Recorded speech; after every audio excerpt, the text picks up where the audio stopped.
वाचालं लङ्घयते गिरिं यत्कृपात्तमहं वन्दे परमानन्दमाधवम्। श्रीमन्मदनगोपालं बृन्दारण्यपुरन्दरं श्रीगोविन्दं प्रपद्येऽहं दीनानुग्रहकारकम्।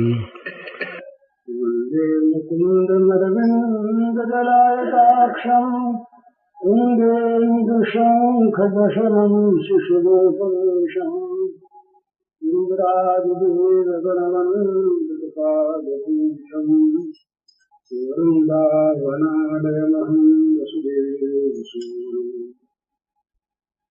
नवजलधरवरनं सम्पतोद्भासिकरणम् विकसितनलिनाश्रियं विस्वरं मन्दहास्यं कनकरुचिदुकूलं चारुदर्हावचूलं कमपि निखिलसारं नवनीतनारं वंशीविभूषितकरान्नवनीरदाभात् पीताम्बराजन्मजन्मफलाभूष्ठात् सुन्दरमुखादरविन्दनेत्रात् कृष्णात् परं किमपि तत्त्वमहं न जाने।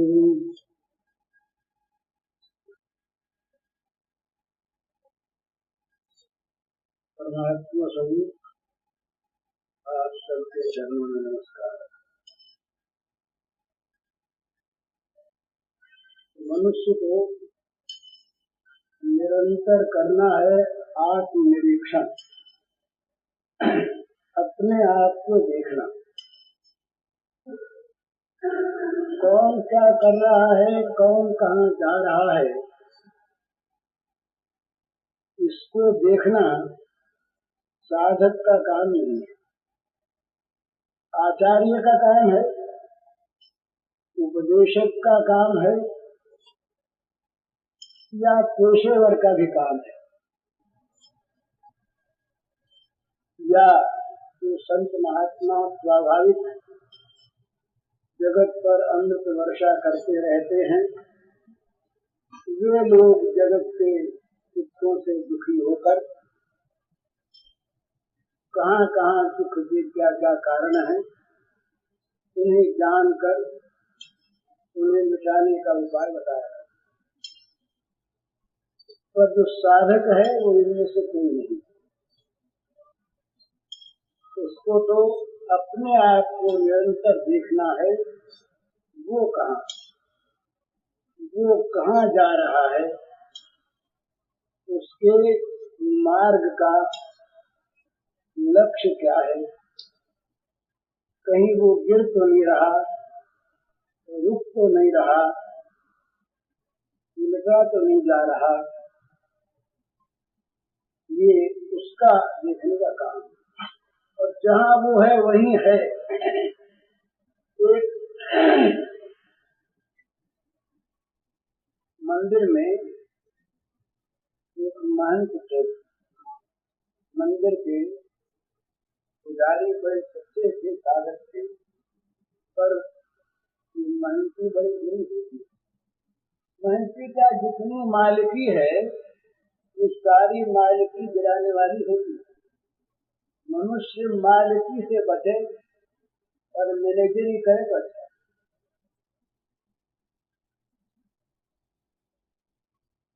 उसी के कहे अनुसार उसके नियमों में रहकर जीवन को साधे तो अच्छा, मन माना करे अच्छा नहीं। तो थे तो अच्छे आदमी, पर मंदिर का सारा काम, मंदिर का लेन देन, मंदिर की संपत्ति कभी संभालनी चाहिए।